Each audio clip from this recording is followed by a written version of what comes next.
Ibni hisabai yasiro. Ya Allah, tolong nanti ketika aku dihisab, hisablah dengan seringan-ringannya, karena berat sekali. Pertanyaan Allah itu detail, tidak ada yang akan kelewat, dan Allah akan menjadi ahkamul hakimin, hakim yang seadil-adilnya. Tidak ada yang kelewat oleh Allah, maka di situ kita akan minta syafaat atau pertolongan dari kita punya Nabi, baginda Nabi besar Muhammad sallallahu alaihi wasallam. Termasuk semuanya dari perintil-perintil, sebab kita dulu kita lahir tidak bawa apa-apa. Masuk kita ke alam dunia dalam keadaan tidak pakai selembar benang pun. Kemudian Allah yang ngasih pakaian kita, disebutkan dalam hadis qudsi. Kemudian Allah yang ngasih makanan untuk kita, juga Allah ngasih minum kepada kita, dan Allah ngasih nafas kepada kita supaya kita bisa hidup, supaya kita bisa untuk apa? Menjalankan proses yang sudah Allah takdirkan atau sudah Allah tetapkan. Karena di dalam perut, di dalam rahim yang di situ ada 3 kegelapan. Manusia itu semuanya, mereka yang namanya kita termasuk yang pernah lalu, kita pernah berada di alam rahim 9 bulan rata-rata standar mereka ada di situ.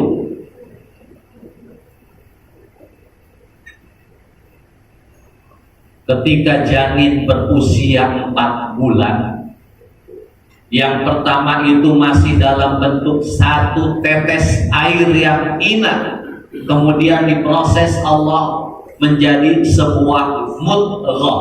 Mudghah itu segumpal darah. Kemudian diproses lagi sampai menjadi segumpal daging alaqah. Kemudian setelah itu baru Allah yusawwiruhu, dibentuklah kita, dan usia janin 4 bulan Allah tetapkan, ditiupkan ke dalam ruh buat si janin yang tadi belum ada kehidupan. Itu di umur ketika janin umur berapa bulan? 4 bulan. Sambil Allah tetapkan ajalnya, Allah tetapkan juga baik dan buruknya, dan Allah tetapkan juga jodohnya.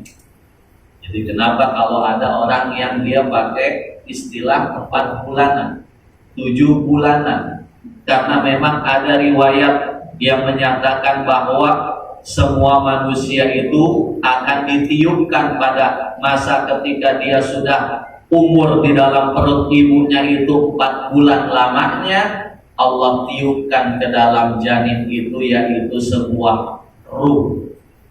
Nah, urusan ruh aja sampai sekarang kita banyak yang belum tahu tentang ruh. Bahkan Allah tegas dalam Al-Quran, pernah Nabi ditanya, yas'alunaka anir ruh, Muhammad, engkau ditanya oleh sahabatmu tentang masalah ruh. Qulir ruha, katakanlah wahai Muhammad olehmu tentang ruh itu. Ya, kata Allah kepada Nabi, qulir ruha min amri rabbi, bahwa roh itu adalah perkara atau urusan Tuhanmu, Rabbmu. Wa ma utitu minal ilmi illa qalila, dan hanya sedikit ilmu yang aku berikan kepada kalian, kepada engkau wahai Muhammad. Jadi nggak ada orang yang tahu tentang utuh masalah ilmu, ya. Tapi ada buku kitab yang dikarang oleh seorang ulama bernama Ibnul Qayyim Al-Jauziyah, yang di situ menerangkan secara lengkap, dan kitab satu-satunya yang menerangkan tentang urusan atau masalah ruh. Jadi kalau kita misalkan tidur, itu kita pertanyaannya kemana roh kita. Kalau Allah takdirkan kita masih hidup di besoknya, di kemudian harinya, kemudian ruh itu akan kembali, dan kembalinya tidak mungkin akan tertukar badan. Ya, semuanya itu kembali diperintah oleh Allah untuk masuk. Makanya jasad ini adalah kendaraannya ruh. Ya, dan nanti dalam satu riwayat kita akan disiksa. Semua nanti akan masuk ke dalam lubang yang namanya hufrah kubur. Di situ kita beriman tentang adanya nikmat kubur, juga ada siksa kubur. Mudah-mudahan di sini semuanya nggak ada yang disiksa di kubur. Nggak ada yang kuat. Digaplok polisi aja sakitnya ampun. Ya, ditabuk, yang namanya kita ketabuk sama orang aja, ya bisa muka ini jadi bonyok. Gimana kalau yang naboknya malaikat?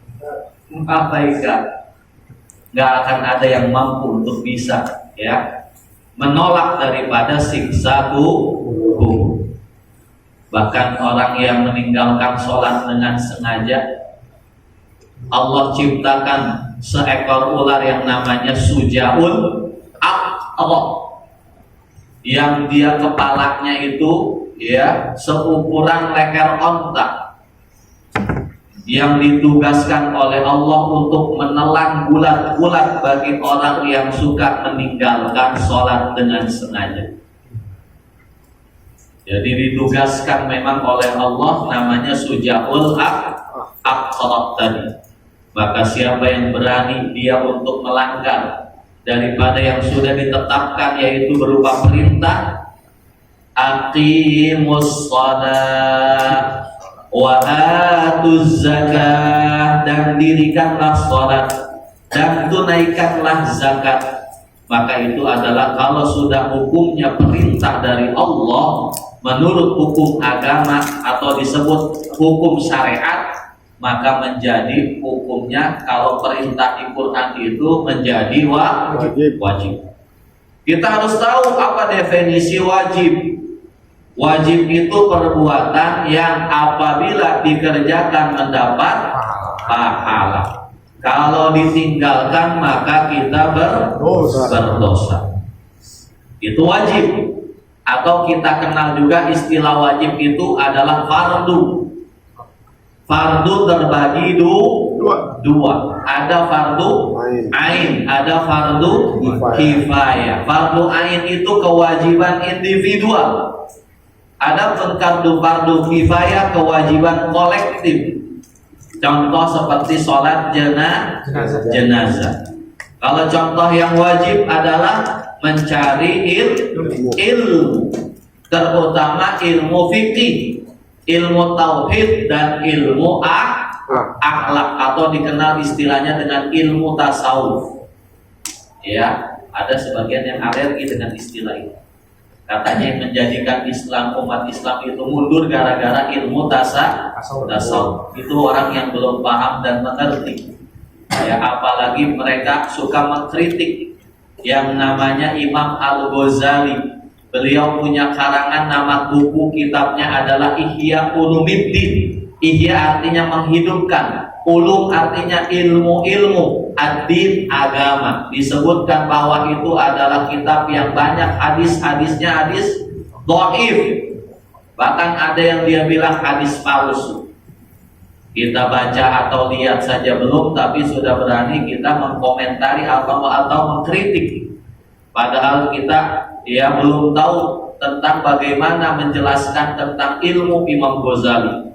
Dan beliau disebut hujjatul Islam. Hujjah itu yang bisa berargumentasi tentang urusan-urusan agama yang ada di dalam agama Islam.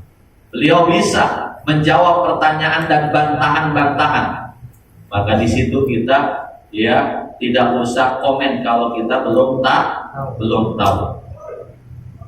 Jadi kembali bahwa hukum agama ada fardu, kemudian ada sunnah. Apa itu sunnah? Definisinya perbuatan atau amal yang apabila dikerjakan mendapat pahala. Kalau ditinggalkan tidak apa-apa. Selain itu ada istilah dalam hukum agama atau hukum syariat, yaitu mubah. Apa itu mubah? Perbuatan yang apabila dikerjakan atau ditinggalkan tidak apa-apa. Seperti contohnya tidur, makan, minum, itu mubah. Kemudian apalagi? Hukum agama, hukum syariat. Haram. Haram itu apa?